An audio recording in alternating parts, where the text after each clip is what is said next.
Hi, I'm James. In this video, I'll be showing you how to install an Aqualisa smart diverter. If you are installing an Aqualisa dual outlet system, you will need to install a smart diverter.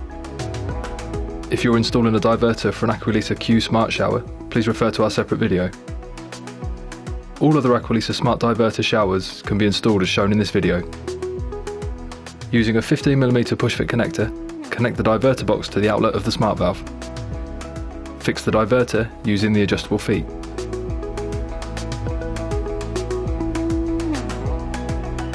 Connect the blended supply pipes from the diverter to the bathroom feeds. Remove the lids from the diverter and the smart valve. There are two possible wiring configurations. For Visage, Viso and Zuri, the main controller cable plugs into the diverter.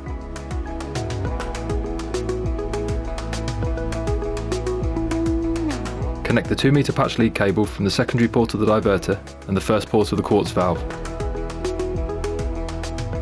For Quartz, Rise, High Q and Infinia, the main controller cable plugs directly into the quartz valve.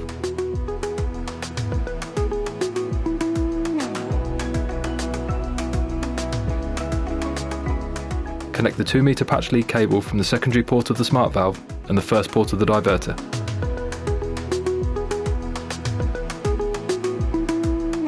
Replace the lids to the smart valve and diverter and secure using the fixing screws.